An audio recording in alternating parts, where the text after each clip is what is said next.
there was a sense of frustration, a sense of anxiety, but also a sense of excitement कि भाई ये IPO हो क्यों नहीं रहा है, right? Until 28th November, it was not clear that IPO हो रहा है या नहीं हो रहा है. Whatever can go wrong has gone wrong. Not so great year for fintechs to go listed in India. All credit to the IPO of pulling this off goes to only one person, and that is Upasana.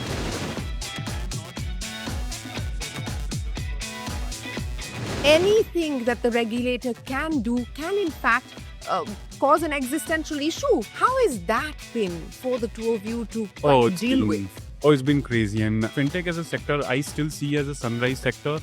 But with this kind of environment now, if you see who is investing in fintech, whether it is private companies, is not the preferred sector for investment. But India needs billions of dollars in investment in fintech. So if you had to start today in this regulatory environment, would you start it? A fintech company? I would absolutely start. If you had asked any one of my electrical engineering batch, is Bipin the guy who's going to start a company who will take it to IPO? I don't think so. You were apprehensive of actually joining Bipin and being part of MobiKwik. Why was that?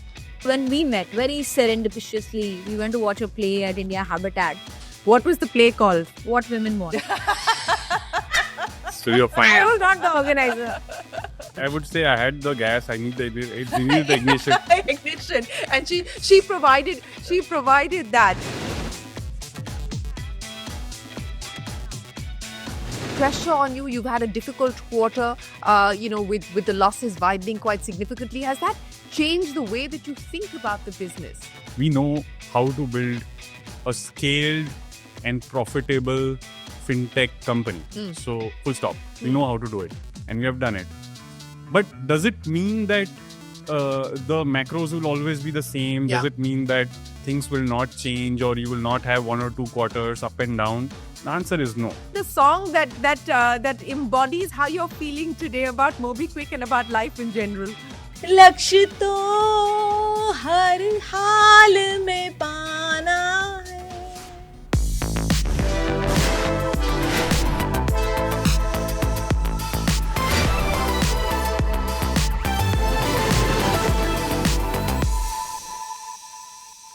Hello and welcome to this edition of the Young Turks Reloaded podcast. I'm Shireen Bhan. My guests today have an unusual story. They're part of the first generation entrepreneur cohort who decided to start up in India almost 15 years ago. Today, the company that they run is a listed entity, did very well on its listing day, listing at a premium of almost 90%. And of course, since then, we've seen the markets correct, but that is a story that they're going to share with us on where they see MobiKwik in the future. Bipin and Upasana, many thanks for joining us here on Young Turks, and it's great to have you back. And I want to start by talking to you about 18th of December 2024, because that really has been in many ways that milestone moment that you've both been working towards and waiting for. And I want to link this to your comments that was made on one of our programs, Upasana, where there was a sense of frustration, a sense of anxiety, but also a sense of excitement कि भाई ये IPO हो क्यों नहीं रहा है, right? That was a comment that you made saying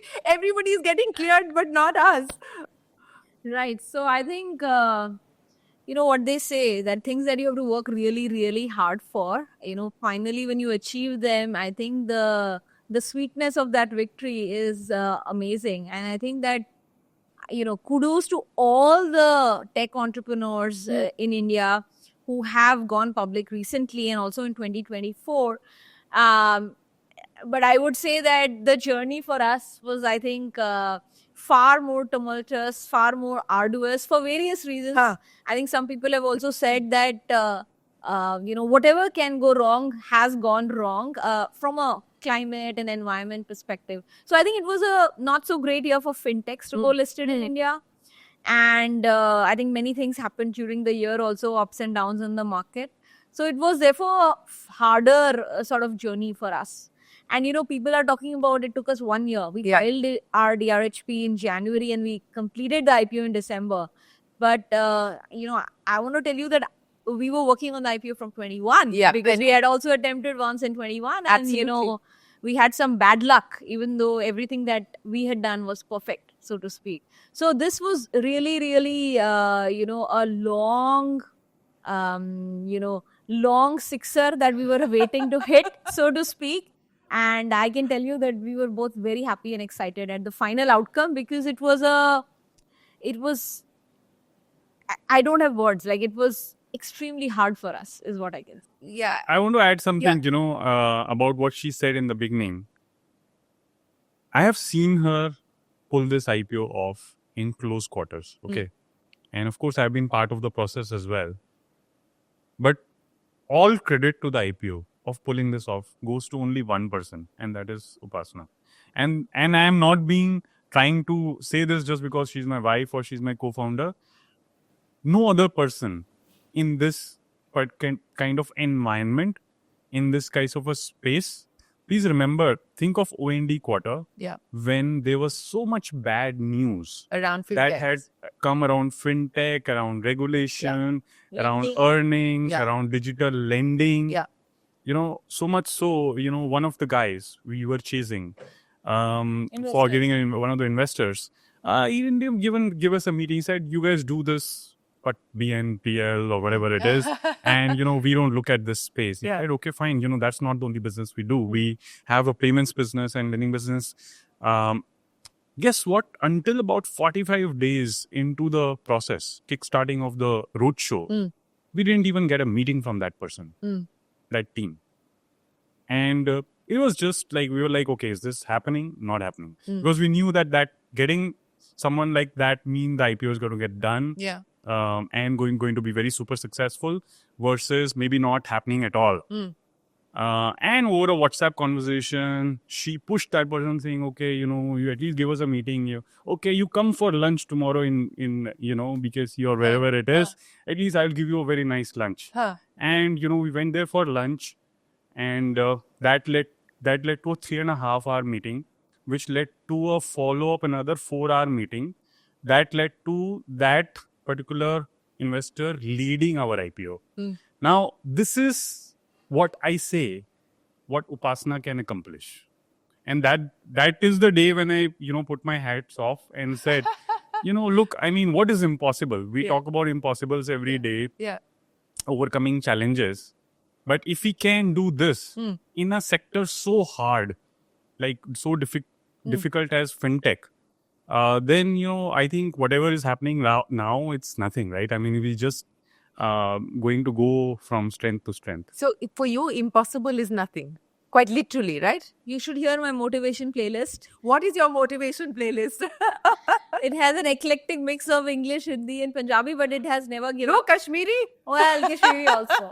It has never give up. It has unstoppable. What doesn't kill you makes you stronger. आम जैसे मुंडे ही बड़े बनते हैं, and अपना time आएगा. And like, this is what लक्ष्य daily- तो पाना है. This is Daily affirmation. daily in the morning while taking a jog or while taking a shower. Daily I played. Daily. I mean, at least I got through the entire sort of hard months of IPO just with. I like music, and it has a power on me, and I can use it to convert my mood and really. No, but on a serious note, to Bipin's point that it was touch and go, quite literally. It was. You have that very short, limited window. What made you persevere? What made you not give up? I'll tell you one simple thing. 10th, 11th, 12th were the offer dates for us. Rather, 10th was Anchor, 11th, 12th, 13th December was the IPO. I think until 28th November, it was not clear that IPO ho raha hai ya nahi ho raha hai. So, the last... Literally the last 18 days. Yes, and then we knew that after 15 December, it's just There's no window. there's no window, right? Like people go for investors go for vacation, etc.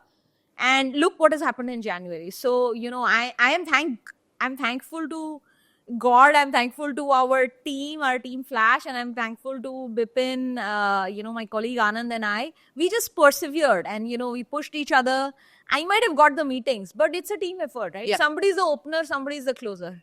That's sort of how I think about it. There is a hotel in Mumbai near the airport, Huh. right, where we once during this roadshow checked in late night, And then we had to take a flight to Singapore the next day, and we came back the night after.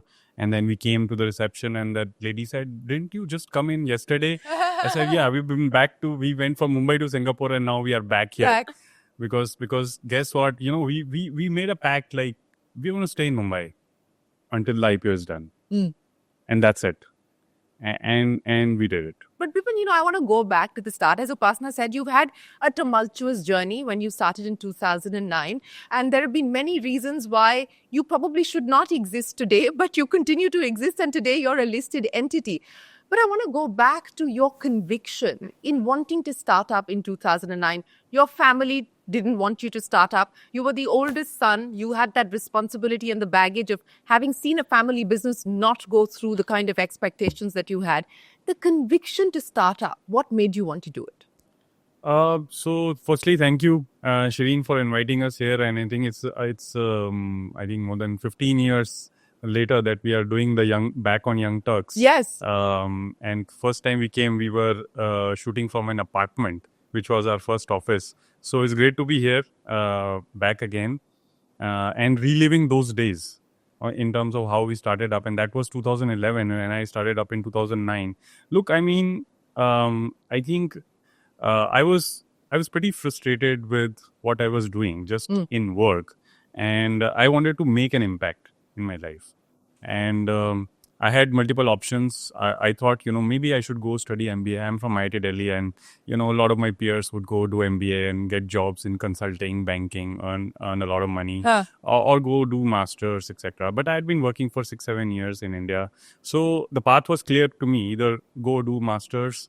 I think that was pretty much it. And that's when, I got an idea. That, all of these things that we are doing with cash, like topping up your phone by going down to the shop. I being the eldest child, I was more responsible, but I was also very lazy because I had 2 younger siblings, and So send them to recharge your phone. To recharge my phone. And sometimes when they were not around, my mom would say, "Why don't you go and do it?" I was super irritated, and I think Upasana can attest to it, how I am. So I was like, why is there no website where I can go and do this? And then that's when I realized, and when I looked at data, there is hundreds and millions of people doing this every day. Yeah. And I would say, that's not great for productivity, right? Firstly using cash, and secondly, just wasting time. Yeah. So that's how the idea of MobiKwik was born. But honestly, someone like me was not the kind of person who you would vote for to start a company. Right? Not Why the kind is of that? person. Look, I mean, if you knew me in college, for example, or in school, I was the most introvert, antisocial, awkward guy you would come across. Good in academics, of course, great in maths. You made it to IIT Delhi that Right, IIT, but within IIT also, right? When you get to IIT, there's so many people who are so smart, right? I mean, participating in sports and dramatics and doing whatnot, and I was not one of them at all. And I was not the topper either. So it's not like academically I was the topper. So if you had asked any one of my electrical engineering batch, is Bipin the guy who's going to start a company who will take it to IPO? I don't think so. I don't think they would have voted for me. But when, it came to taking a plunge and doing something and getting that conviction, is just that at that moment you get that conviction, and then you don't worry about what are the resources that you have to pull this off, right? I'd worked for a few years, and being the eldest son, coming from fairly modest backgrounds, like you said, we used to live in a 5-room house. 1-room house, 5 people. 5 people in a 1-room house, like not 1 bedroom, but 1 room.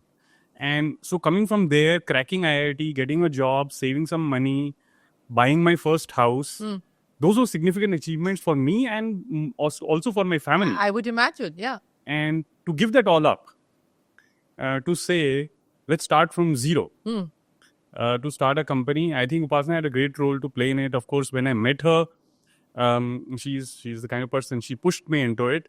But yes, the desire was there in me to do something.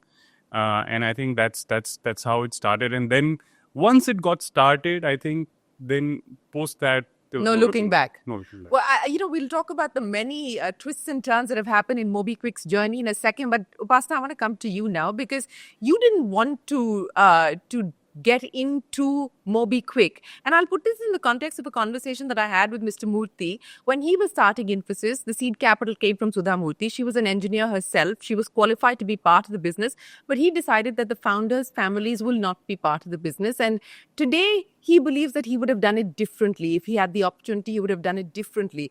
You were apprehensive of actually joining Bipin and being part of MobiKwik. Why was that? So, two things. Firstly, I want to just say that when he was talking about himself, that, I don't think I could have been a founder. I think he was being too hard on himself. He never had the time to have fun or work on his personality because he was always bogged down with responsibility. So anyway, but I do want to say that when we met very serendipitously, we went to watch a play at India Habitat. What was the play called? What Women Want. So you're fine. I was not the organizer. But we met serendipitously to a friend who had invited a bunch of us. And I was going to say that even in that first meeting, it was very apparent to me that, this guy is going to do something. He's going to achieve something big. But I didn't know that, my life is going to get intertwined with him. So anyway, we became friends over the course of the next few weeks and months. And it became apparent to me that he had this latent ambition that मुझे कुछ बड़ा करना है, मुझे कुछ करना है. And he was probably not getting the encouragement, or he needed one catalyst, I think, to throw him off. You were the fire starter. I pushed him off the cliff. It's like, you have to jump. Like, how much are you going to think about it? You've done everything for your parents, family, ghar hai, enough savings hai. So I think he was 28. I'm like, if you're not going to do this for yourself right now, then what is the point? You won't believe. When I met him, he already had the MobiKwik logo. He already had a website. He already had some junior in IITs helping him code the whole thing. He was just not, converting it from a hobby project to a real life. So you needed that somebody to just push you to take the plunge. I would say I had the gas. I need the ignition. Ignition, and she provided that. But did you have a conversation on when you actually started up? And I would imagine that it's refined over the course of the years on what role each of you would play. How would you demarcate the roles at home versus the roles at work? I mean, what was that like? Were these conscious conversations that happened, or this kind of organically fell into place? No, so what I wanted to say in continuation with your previous question also, so he was getting started and I was very clear that I have moved back from California just to do my own payment startup. So I'm going to do my thing and you are going to do your thing. Because at that time, our personal equation was also not very clear. You were not friends, dating. We were just about to start dating. It was all in flux. And I was like, why create so much, chaos? You do your thing, I'm going to do my thing, but you must do your thing. That much I'll keep pushing you for. So he got started. I was still working on my own ideas, etc. And I think few months after getting started, he left his job. Other people that he had started with, they were doing part-timing, and they had that hopes that this will, go somewhere like immediately. But of course, you have to toil very hard. Yeah. So when they left and he was doing it alone, like I literally saw, so we were dating by that time. I literally saw this man work for 22 hours every day, where he's doing business development in the day to go and meet the Docomos and the Airtels of the world. He's doing coding in the evening and he's doing customer support in the night and finance in the night. I was like, oh my God, ye to kaise hone wala hai? And I still kept like, okay, I'll just help you as a friend. Like, I'm not jumping into this thing. You must find other people. After I saw his commitment and his respect towards his, work, it's like all in, super all in. Then I realized that why am I being a doofus, right? Like, his idea is MobiKwik. It's a wallet. मैं तो PayPal में wallet ही करके आई हूँ. I know payments. I know risk. And anyways, I was helping him on those points as a friend. So I'm just being stupid in trying to identify a separate idea and not just doubling down on this. And I think that's sort of when you also decided. Yes. 6 months after he had started MobiKwik, I finally said, okay, I'm going to do this full time with you now. फिर आगे जो होगा देखी जाएगी. आगे जो होगा वो देखी जाएगी. And you know, we're sitting here today talking to the two of you as you are now a listed entity. But Bipin, you know, coming back to the question that I asked Upasana, was there a conscious conversation around how you would structure lives at work and outside of work as well? So we were not married then, Yeah. but we were living together. We had started living together, and our dining table in the drawing room, that was our workplace. So it was basically about getting from the bedroom to the dining table and starting the work. I think we split that organically. I don't think there was any conscious conversation. It was more like 50-50. You know, if I'm making breakfast, she's making dinner. Things like that. But I think we were super kind of efficient.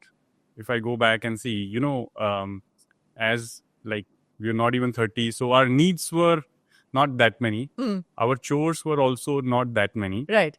So we could focus 80% of our effort and time On building MobiKwik. on building MobiKwik. And so I think that was a big plus and helped us kind of, you know, do these things in a way where even if you fight, which were not uncommon, right? I mean, of course, if you're living together and working together, that's part of the ritual, I would say. But you know, Ritual.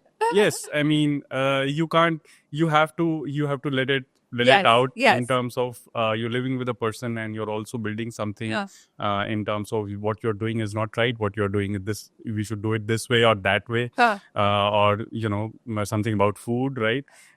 So I think those things we overcame because we had already become deep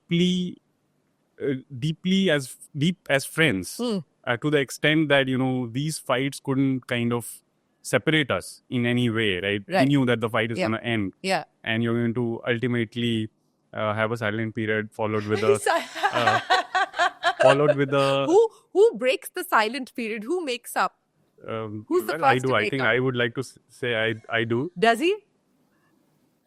Well, I don't know about that. I think he speaks only for, you know, in the business and professional setting, you will not imagine he's an introvert. But at home, it's very hard to get him to talk. So I'm not sure. But theek hai. If you want to take brownie points. Okay, fine. So she's given that to you, Bipin. But you know, I remember you. I think it was you who made a statement that the two missions that you're on is building MobiKwik into a profitable staying married. venture and staying married. Which one is harder? I would say, you know, both of them require, you know, controlling your emotions, having patience, and enjoying the journey, rather than, you know, hoping for some kind of an outcome. And that's what has kept these two missions alive, because just like in building MobiKwik, right? I mean, we had so many ups and downs. You know, at some point you wonder, you know, is it really worth it, right? What you're doing every day, waking up, so much stress, trying to solve this problem and then trying to solve another problem.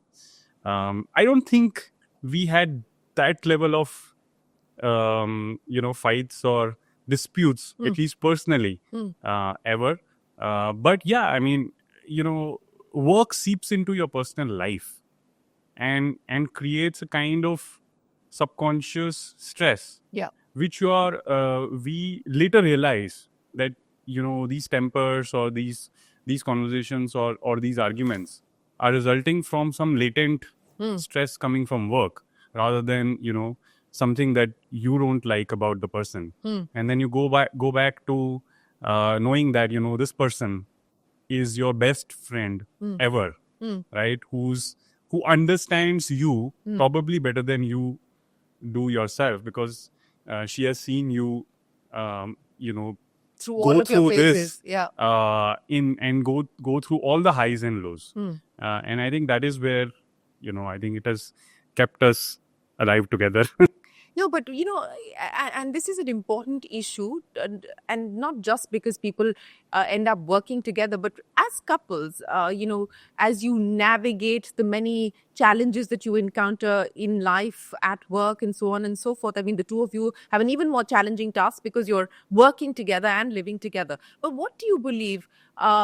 you're mindful of? What do you think keeps a relationship healthy, strong, robust? Friendship clearly is core to that. But, share with us what it's taken for you to build this relationship. I think that one thing has been easy for us, regardless of the challenges in life, whether in personal or professional. I think we have a very simple and similar value system.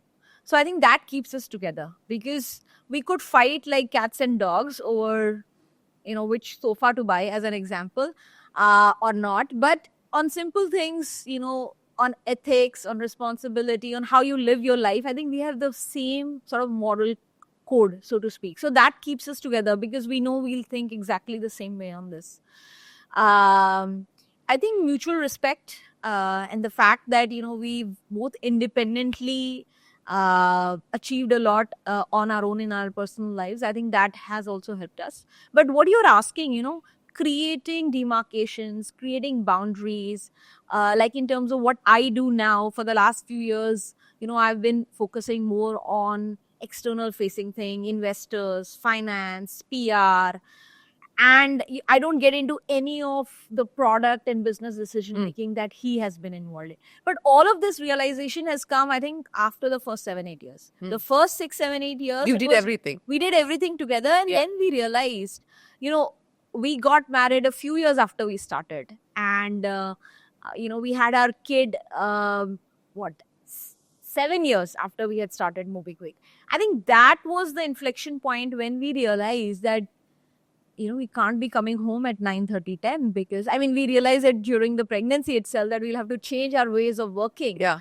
I think I became very efficient with my time, and I think he also realized that, when you don't have a kid that you have to go back to, you can be in the office till 10, and you're also having a jolly good time with your colleagues, and you're having pizzas for dinner, but that doesn't scale well further, right? So I think after that, we started becoming more conscious about how not to bring work stress to home, how not to bring work arguments to home, and how to cherish the time that we have at home as a couple, as a family, with our kid, with our parents, with our siblings, etc. I think a lot of that evolution has happened in the last 5 to 7 years, where we try to stay actually as far away. In fact, in the office previous to the current office, our seating was also very far away. I don't want to see you all day. Was that conscious? So you don't have work lunches together? No. Absolutely Never. not. Never. Never. I don't recall the last time only the two of us had a lunch together at work. In fact, almost always, whenever we want to, so our office is very close to a mall. So often we step away to get a coffee or salad or something, almost always we'll like to go for lunch or coffee with one of our colleagues who we want to hang out with socially, or we have some work matter to discuss, to chalo saath mein kar lete hain, like that. So that separation, I guess you require your space as well to be able to work on the things that you want to work on. But let's talk about where you find yourselves with MobiKwik today, and what the future holds. Today you're a listed entity. How's life changed for you? And I'll ask you this in the context of the fact that you had a great listing.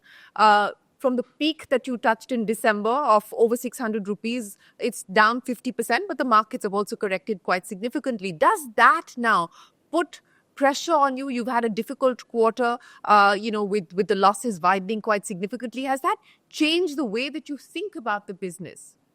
Not really. If you see, one of the first things I did when I knew for certain that we are getting listed is I talked to one of the very well-respected entrepreneurs based in Silicon Valley. He's also an Indian founder. And I asked him, how has your psychology changed since your company got listed? And one thing he advised me, and he said, one thing you follow every day, don't look at the stock price. Yeah. And so what he meant is, and what I understood is, see, these markets and even I would say BFSI sector, macros, what's happening in US, these are beyond our control. So I cannot control all of it. What I can only control and we can control is our business. And that business has scale to a level where we achieved certain numbers. Last year, we became profitable.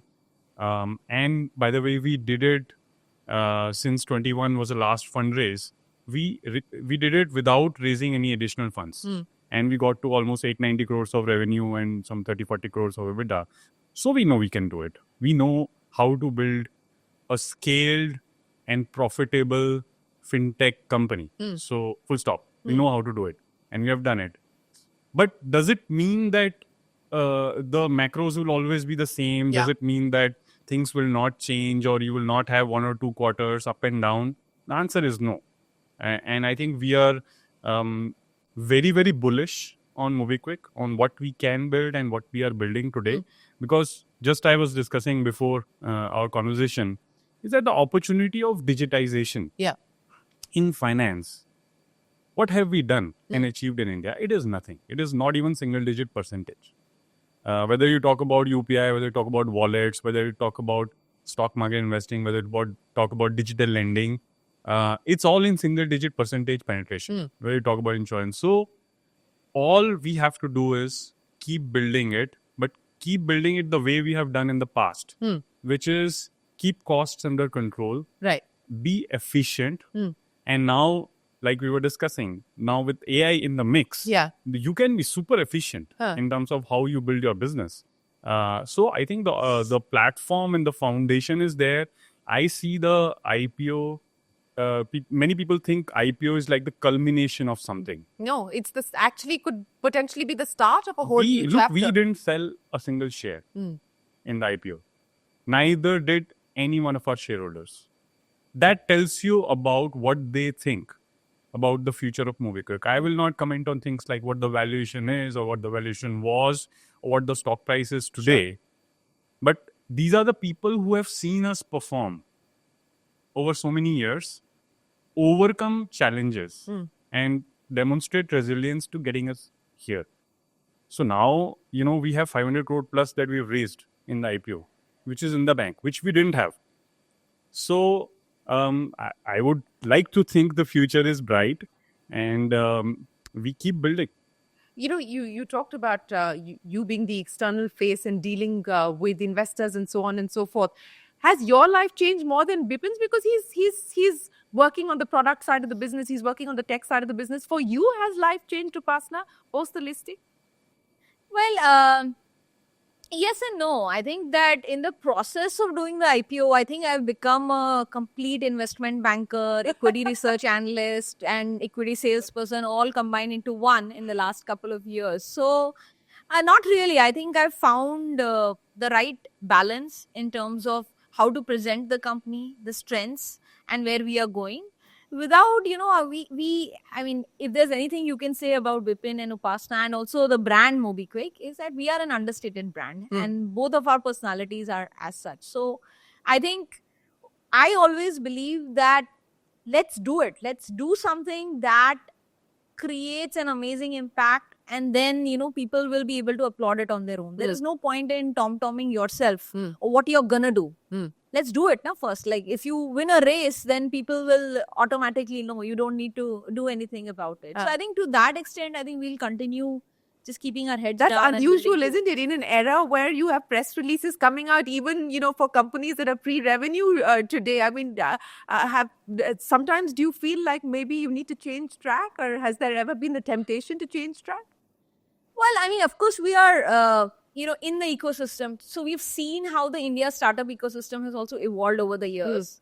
And, I can say that we do know that you develop all these muscles in the company. You've developed a product muscle. You developed a sales muscle. I don't think that we have developed the penultimate, PR or marketing muscle. But even when we do it at the highest level of quality, I'm not sure I would still want to do it in that manner. I think it has to still be more substance over quantity for us.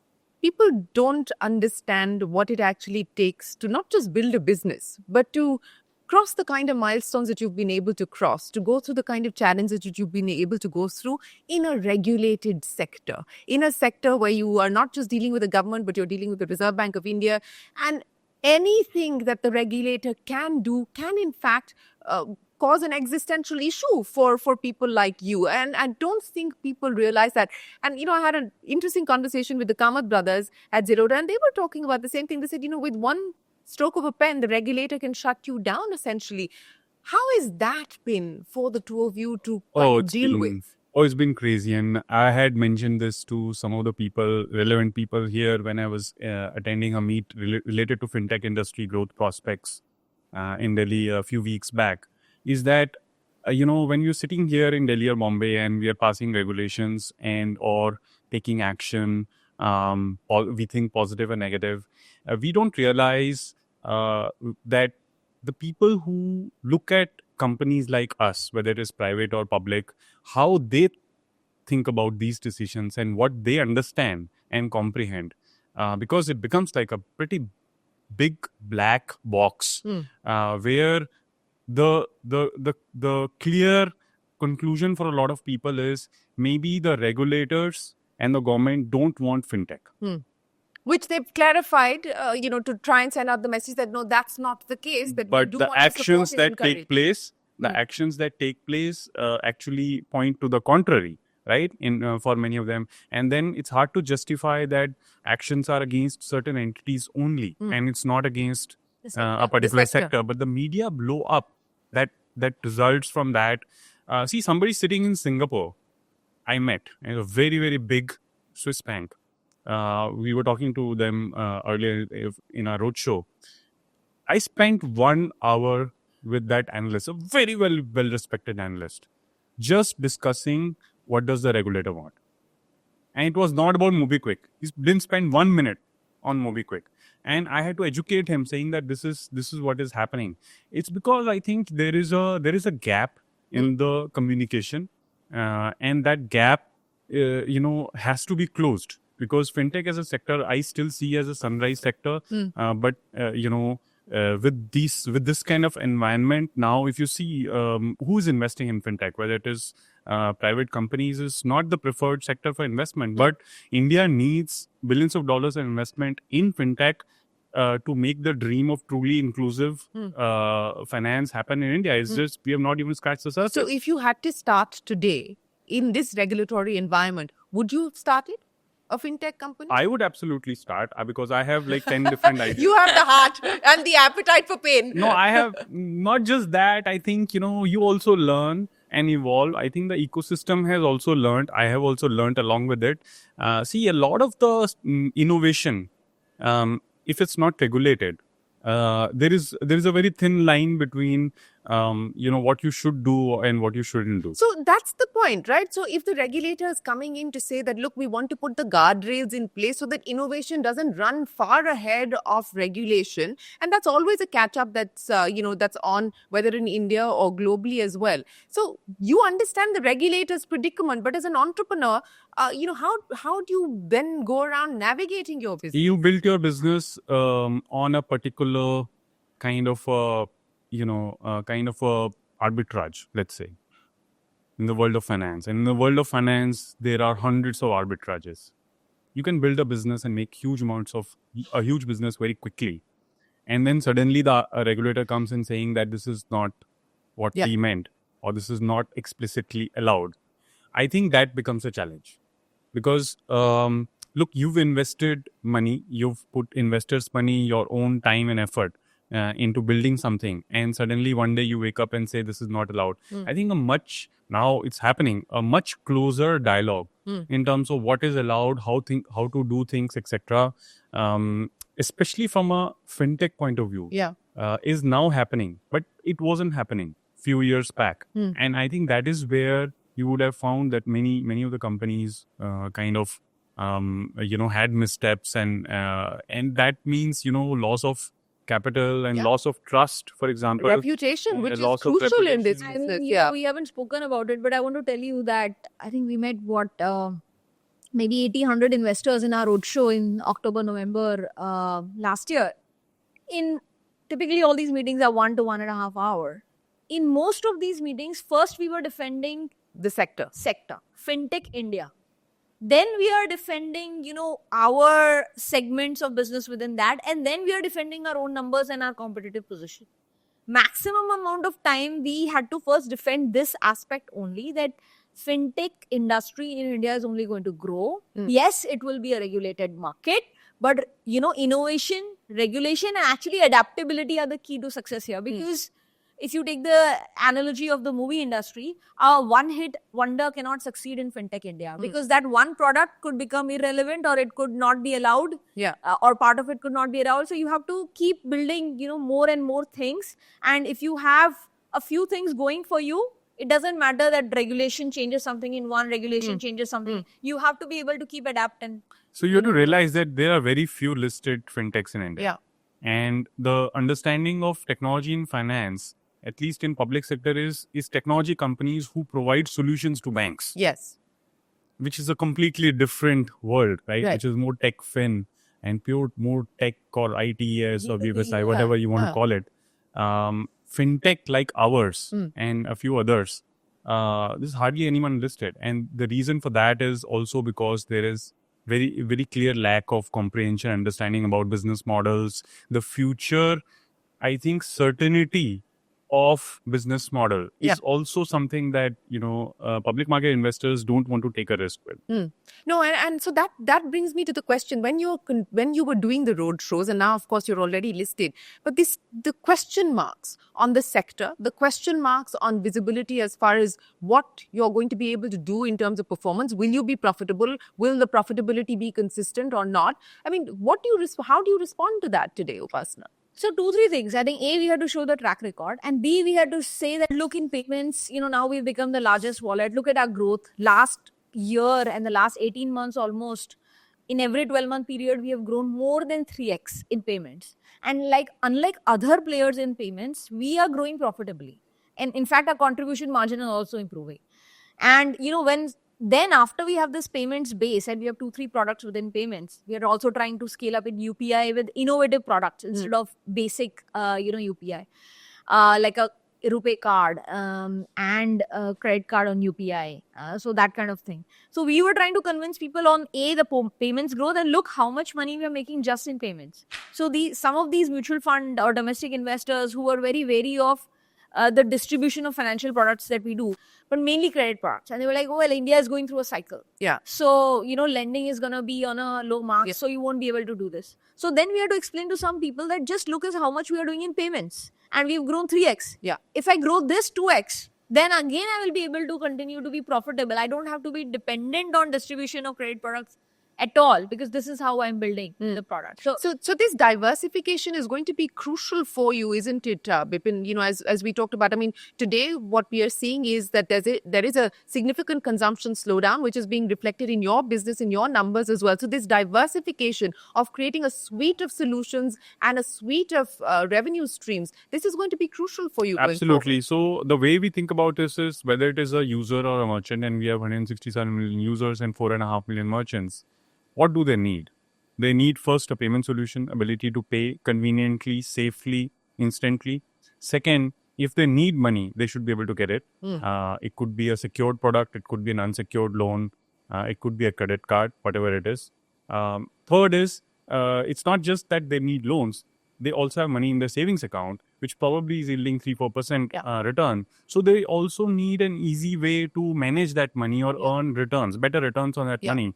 And not everyone is very smart to directly invest into stock market, although that market is picked up quite a bit in 3 years. But now you would see given what's happening right now, a lot of fingers would be burnt, and a lot of retail investors. There is a lot of pain, especially in the small and mid caps. Small and mid caps, and a lot of retail investors will vanish, and they will not come back for a long time again. Simply because if you see only your portfolio going up, you're not comfortable with the volatility. You should not be investing in stock market. But could there be other solutions? There could be other solutions, like you have FDs which give you 8-9%. Of course, you have mutual funds which can moderate and smoothen out your kind of return curves. You have gold, which is of course return so much. So what we're trying to do is at MobiKwik is cover your financial life from all 3 aspects: pay, borrow, and earn. And the mass that we are appealing to is not necessarily living in Delhi or Bombay or tier Yeah. 1, tier 2, Yeah. because really, that person is like already super educated and has so many options. It's a person who's probably living in tier 3, 4 town, city, who today, of course, has access to internet, has access to education, but they don't have the means to go to a different place and Yeah. earn higher returns or get loans, etc. So for them, we solve the problem of access and distribution with our multiple supply side partners on the MobiKwik app. And if you think about it like that, DSA is like the age-old, Yeah. decades-old model in Model, India. yeah. We are just digitizing it for the next 10, 20 years.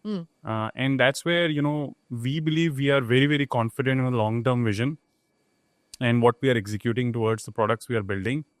Of course, it will come with some volatility, right? I mean, Yeah. I will not deny that there will be some times we'll have things which, in the market are not under our control. But as long as we are focused on the long term, I think we'll do okay. Well, speaking about the long term as well as some of the measures that you've decided to take in the medium term, and I want to talk about the e-rupee launch that you've done, because this is something the RBI is betting very big on, which is the CBDC side of the pieces that they're pushing. But how do you see this, and why did you believe that you wanted to do this, or you have a right to win in this? So I was invited along with a few others back in April by RBI to have a discussion on CBDC being open, e-rupee being opened up to non-banks. Earlier, it was allowed only for banks for the first year. Right. Because it's very easy for banks to do it. Like, you already have the person's savings account. You can just convert it into cash the way you're withdrawing Right. from ATM. But clearly, as we have seen in many sector after sector, ultimately the regulator realizes that maybe the non-banks could the do ones who will. could do a better job in terms of experience. So we literally did it in a matter of months. We executed end to end with our partners, RBI, NPCI, and Yes Bank, who's our partner.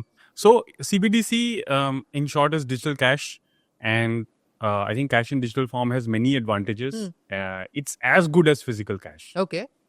but it's digital. Huh. I can pay you just like I pay from my physical wallet. Right. A note comes out Right. and goes in your physical wallet. Same way from my MobiKwik account or from my MobiKwik wallet, which has a 100 rupees note, I can give it to you. It can go and sit in your 100 rupees MobiKwik wallet. And that transaction is not part of the banking. Okay. So it is not known to any banks. No one can trace it. It's fully anonymous. Just like any note which is out there, the only person who knows about that note is RBI. Yeah. Same way, this digital note is known only by RBI. So I think it has all the advantages of cash. It has all the advantages of cash, except that it's digital. So, what do you think will get people to change the behavior with respect to using physical cash to digital cash? I mean, are you seeing One of anything- the big things we don't realize is, why do people still use cash if you can pay you digitally? GST नहीं देना. Yes. For whatever reason, Huh. you don't want the transaction to be traced. Right. I will not go into the reasons of why you don't Sure, want the transaction to be traced. Yeah. Second is that any digital payment system has a settlement mechanism, still has a failure system. Right. No digital payment system is 100% successful all the time, Right. which includes UPI. Right. So even if I pay you 99.5%, it will succeed, but 0.5% it may fail. And that's when you see, for example, you're talking about Mahakumbh, and a lot of people, why digital is not working there, or there's so much network congestion, because if 100 people are trying to Yeah, pay you, yeah. then you can't even keep track of it. Yeah. Otherwise, if you were getting 100 rupees notes Right. from 100 people, take one Yeah. note, second note, Yeah. and you got all of them. So cash is like that, and digital cash is like that. So either you have it or you don't have it. So if I pay to you, you will, if you see it in your app, you already got 100 rupees. Nothing else to be done. Same way, for anyone who's So while the regulator is pushing this as a product, what about the income tax department? Because this does bring into question the issue that you raised, the positive of non-traceability, but that could be a concern as far as the income tax department is So there are concerned. other advantages. So I'll come to that, but there's other advantages. See, it is digital. It's like we had this joke about note having a chip, if you remember. Yes. So it can actually be a note with a chip. in the sense that you can program it. And this is for not a certain end meme. use. No, I'm not talking about a meme. I can give you a 100 rupees note, for example, like in direct benefits transfer. I can give you a money which can only be used for buying LPG, which can only Yeah. be used Yeah. to pay electricity, which is Correct. today not possible. Correct. So I think there are several programmability advantages that you can control the end use case. Anything that you can do on a blockchain, like a crypto, like a Bitcoin or Ethereum, all the systems people have built on top of them, they can be built on top of CBDC, and that is the power that can be created. We have not seen anything yet. But about the traceability, look, I mean, there is so much cash being withdrawn. If you don't want cash, you can just take away all the ATMs. People will not be able to withdraw cash, but it's not going to happen, right? Because people do need it. And I think it's better for the government and the regulator to realize that cash is going to stay. So in fact, the motto for CBDC is not cash less. It is less cash. So which means basically it's cash, but it's in digital form. Yeah. Upasana, since we're talking about future bets and future opportunities, as you look at the landscape evolving today, and I remember you said that, the marketplace expects us to focus on the competition, but we want to focus much more on the customer. We're obsessed with the customer, not obsessed with the competition. So how do you see the landscape evolving? How do you look at competition? How do you look at what else you can do or be for the customer? So I think one thing we've seen in the last 10-15 years is that there's been a lot of digitization for finance in India. But most of that digitization has helped people like you and me, who I think are, top 100, top 150 million Indians. And that's where all the private banks and, NBFCs have innovated.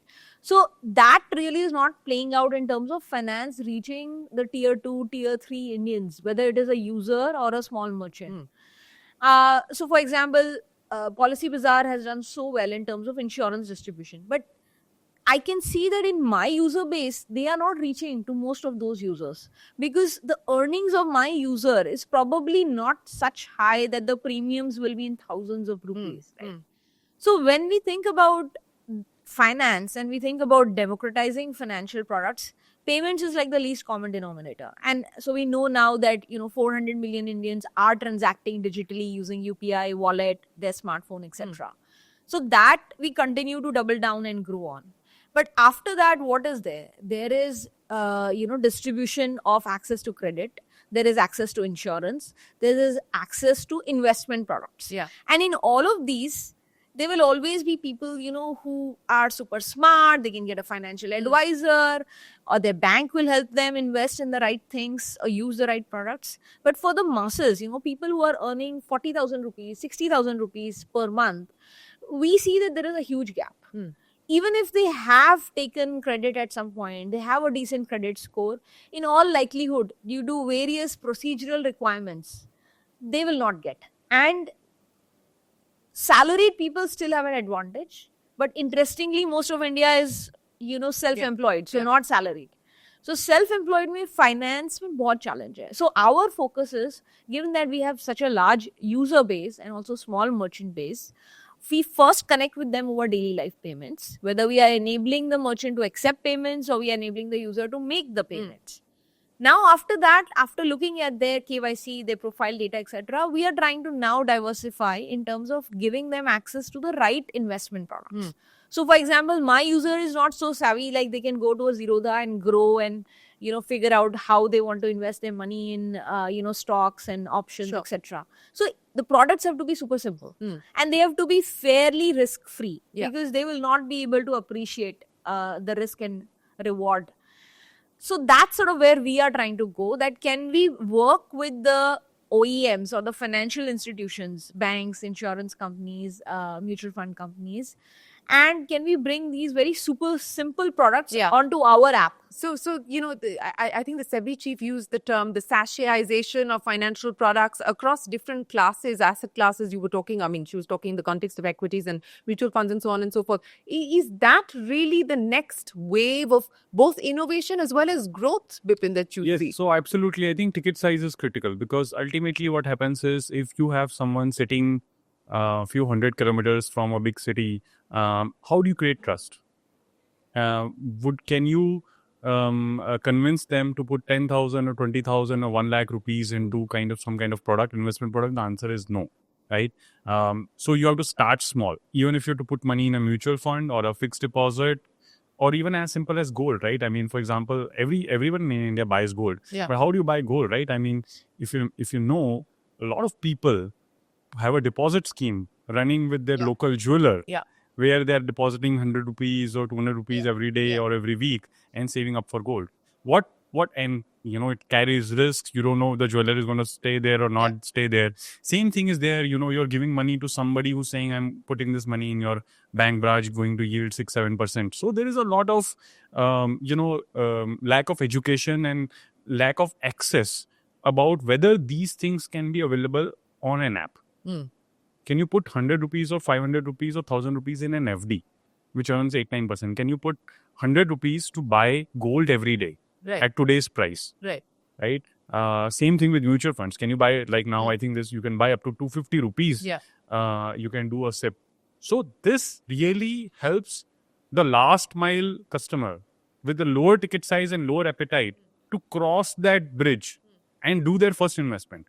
And once they start seeing the fruits of that, then, they will start investing and they will start saving. But I would argue that this still creates only the foundation. Because above this, what is lacking in India in a big way in finance is advice. And advice in finance is what do I say?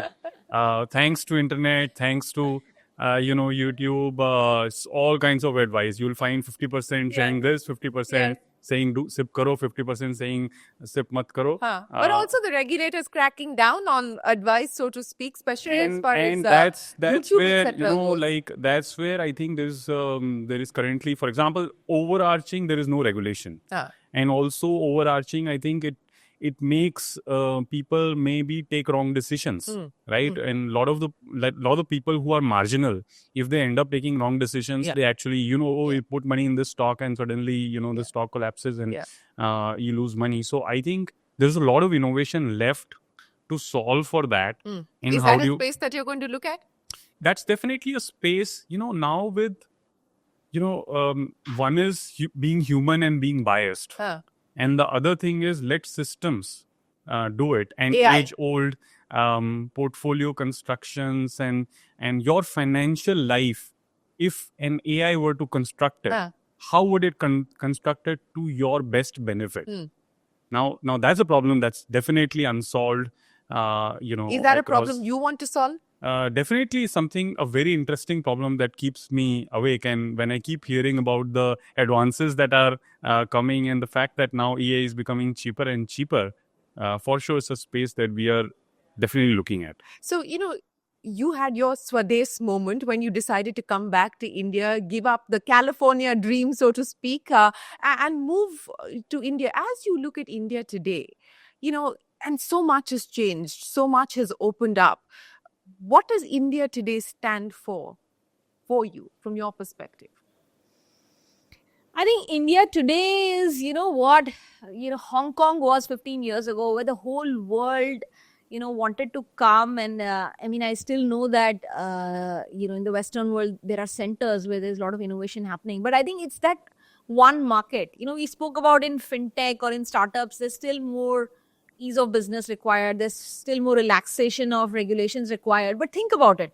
Such a large consumer base, so much opportunity available because most people have not yet had access to basic products and services that the tech infra can offer them. So I think it's an amazing time to work in India. If I were a founder who's starting up today, I would want to start in, India. It's an amazing place. In fintech. And it might take me longer to reach 100 million ARR. And it might be far more interesting and, more obstacles along the way. But it will still be a more interesting place to work. I would say definitely it shouldn't take that long now if you start in fintech, because the foundations have been laid. I think the digital rails that have been laid around finance in the last 10-15 years, since you can argue we were early, right? But now what is the ecosystem where you start, and if you identify a problem in finance that you need to solve, you can pretty much do it. But the other thing is also the market has deepened quite a bit. So to think of India as one market is the biggest mistake anyone can do, because there is this Gurgaon and Golf Course Road and Mumbai, whatever, that's South not India. Bombay, and that's also India, but But it's not all of it's India. it's a slice of India. Yeah. And then there are like this, there are smaller towns, and then there's of course villages. So there are several slices of India. I would argue that there is opportunities to build for each one of them independently as well. You could build for a Gurgaon, and you can build a decently large company, which you would have seen in some of the other spaces. So build for niches is what you're saying. Will continue. I think you can break it down and build sizable companies across these segments as long as you are, and that has to be the future, because ultimately you can't build everything for everyone. No, and that's not where the profit, I would imagine, will lie in attempting to build everything for everyone. But and again, I want to understand the competitive landscape from the two of you, because you also said that you prefer to stay under the radar and let your work do the talking, so to speak. You're not really that big on marketing, etc. The question being asked is, how many is too many? Fintech or tech fin companies in India, how many is too many? Bipin, I want to start by asking. So TechFin, I would say TechFin, there is still a lot of space, and a lot of people can come in, because I would say as technology company building for banks and being a solution provider, there is endless opportunity now, especially with AI, how the world of finance and banking is going to change. But when you look at fintech, who's the last large fintech who was born last 2 years, 3 years? Actually, pretty much no one, right? Everyone is pre-COVID, most of them. And so the investors have already given you the message with their purse strings, which are closed for anything which is happening in fintech. So I would argue country as large as India should not be in this situation. There should be a lot more money. There should be a lot more money. Banks. Why shouldn't we have 100 banks? India as a country needs far more many fintechs, far more investment into what's going to, because the world of fintech is not just one world. It's finance, it's technology. Yeah. And now with AI, you put it all together. What can you get? Your imagination is the only constraint you have. So I think there's room for more. There is huge job. Otherwise, I wouldn't be more bullish today on MobiKwik than I was when I started. Right? And I have done it now for 15 years. So you should say that you should be content. You've done IPO. You must be very satisfied. But no, I will give you one simple example. On MobiKwik app, do you know that you can actually check the bank statement of every single bank that you have and categorize each and every transaction using the account aggregator framework that we have. And we are the largest in that space for PFM. We have almost like close to 40 lakh customers who are using this. What they do, all they do is come on the app and see what transaction they have done and categorize it. So simple. And they get a bank statement just at the click of a button. Yeah. It's a very simple thing. Yeah. But I think everything that is happening in finance in India is now at a 10x, 100x scale compared to even a few years ago. Now, I'm not talking about 15 years ago. Yeah. Compared to 5 years ago, pre-COVID, things are happening at 10x, 100x level. Now, what will happen in the next 5 and 10 years? Solutions may not be the same. And I think innovation is the key. New solutions. We talked about CBDC. We talked about account aggregator. We talked about finance. Yeah. I think the opportunity is endless.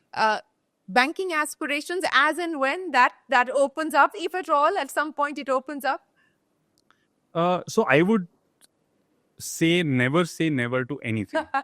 Because whether MobiKwik itself will be just a bank, I don't think so. But what makes sense in the scheme of things for us to provide certain solutions to our customers, never say never. Never say never. Upasana, I want to get into this question with you, because I think we still have a dearth of female founders in this country. You're one of the very few, and you're one of the very, very few in the fintech space. What has that been like for you? Walking into a room which probably still consists of only men in suits. What's that been like for you? What is it that you would like to tell women who are looking at entering this space? Anything is possible, and you can't let such constraints or soft sort of environmental factors stop you from what you think you can achieve. I mean, it's true, whether you're trying to be a founder, whether you're trying to be a pilot, whether you're trying to be Shireen, I mean, there's always a first. And if you will be a pioneer in something, you will have to work a little bit extra to prove yourself. And I think that's what it has been. I think now I can tell you that, I've been doing this for many years. So now it's easier for me to, get the right level of respect. And also I'm able to charm people with my personality. But I think in the early years... I agree. In the early years, it results in self-doubt. And, you think twice that, can I do this, And then you also feel pressured. I remember you saying once that you went into a meeting right before you were actually going into your C-section, into delivery, because did you feel compelled to prove a point and hence have to do that? Because there's been pushback from women saying that, look, this also puts the burden of expectations on other women of having to perform at that kind of level. Different life stages. So firstly, the incident you said is not really a true incident. No? My C-section was planned on a Saturday and I was working till Friday, but that was by choice because, I think I had a comfortable pregnancy. I worked very hard through it, but I think that's how I liked it. I like to be active and upbeat. And so it was a choice. It was not forced on me. But yeah, I mean, I will say that we should not create crazy expectations. There are times when you have to give 200% to your work, and you need to have a support system to help you in those situations, especially if you are also a working mother. But there will be times when your personal life needs you 200%. So I found that balance where, I will move heaven and earth. When I had to do the IPO, I would move heaven and earth. I was in Mumbai for Monday to Tuesday. Tuesday night, I would fly back because Wednesday there was Bombay elections, so chutti thi. So I was at home with my kid. And Thursday morning, again, I was on a flight back to Mumbai. And Friday night, I was again back for the weekend. So, you do all those kinds of crazy things, but you have to know, that you have to cherish your personal life. Also, I think it is not possible. I meant to say, I don't think there is any difference in being a female or a male founder. The stress levels and the responsibilities, expectations are equally high. I think it has a little bit to do with your personal home setup and social conditioning as to how much extra load is there on you. Yeah. Because of it helps that he shares the load. Yes, it does help. Of course I do. But I want to add something. I want to say something which is not very well known, that being a woman entrepreneur, being a female entrepreneur, when you're sitting in meetings in a roadshow for IPO, guess what? How many women you meet? Nobody. Zero. Yeah. Okay. And so while you may say everything is, of course, it's based on merit and of the company that you're building and the business you're building, but it is hard to do that and it's hard to achieve that. And with that, Upasana has actually, having led the IPO, being the face of the IPO for MobiKwik, and done this and being on those one-on-one, chats and fights with every particular person who was involved in this process. I think she's broken a glass ceiling, which I hope inspires more women to say that we can start a company and we can take it to IPO. I certainly hope so. Since you're talking about affirmations in your playlist, end with the song that embodies how you're feeling today about MobiKwik and about life in general. Oh my God, ये तो मैंने सोचा नहीं था. भाई अब कर दो.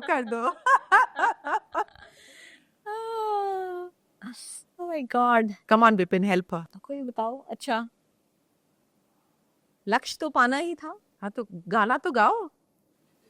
हाँ यही रास्ता है तेरा, तूने यही पाना है. हाँ यही रास्ता है तेरा. I forgot. Share the load. लक्ष्य तो हर हाल में पाना है. And what is the Lakshya for MobiKwik? A year down the line, where do you believe we will see you? Well, hopefully far more relaxed, far, hopefully bigger business, better business, and, having even stronger and bigger ambition for the future than we have today. What is the one thing about him that people don't know?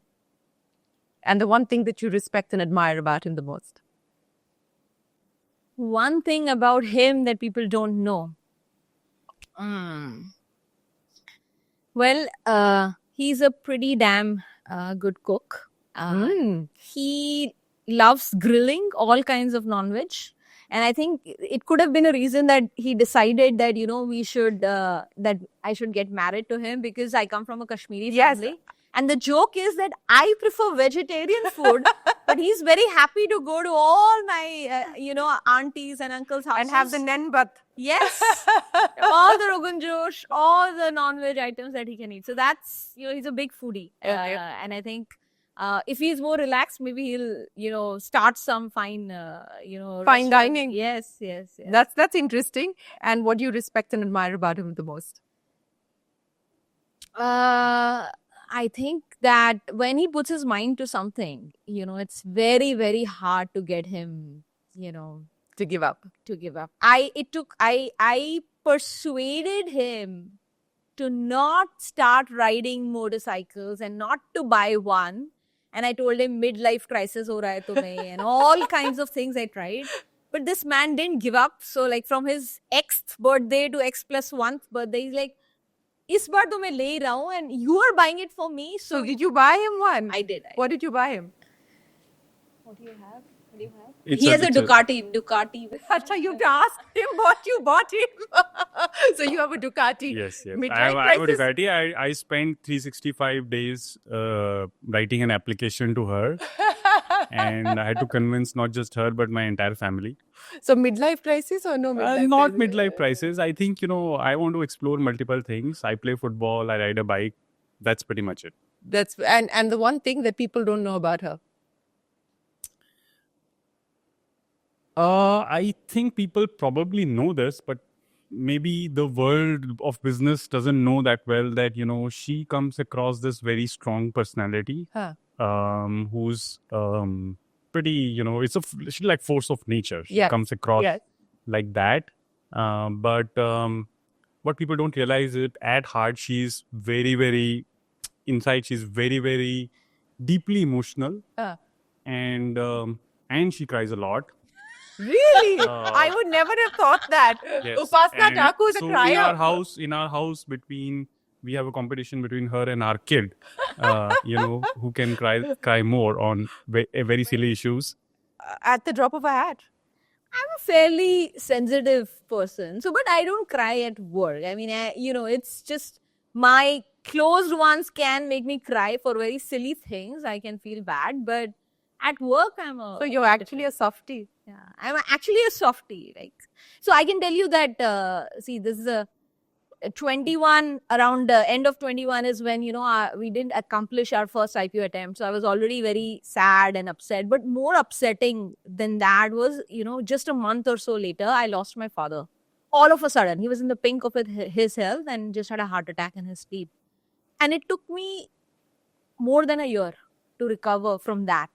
So I am a softie. I think people close to me, can make me cry very easily. Well, we hope that you never have to encounter tears, and we hope that the two of you continue to not just chase your ambition, but also ensure that your dreams are a reality. Thanks very much for sharing MobiKwik story, but also your life stories with us. And we wish the two of you the very best of luck. Appreciate you joining us here on Young Turks Reloaded. With that, it is time for us to wrap up this very interesting conversation with the team from MobiKwik. Lots of advice and nuggets there on living life, building a sustainable enterprise, but more importantly, chasing your ambition and your dreams. From all of us here on the team for now, many thanks for watching. Do stay tuned. There's a lot more coming up right here on CNBC TV 18.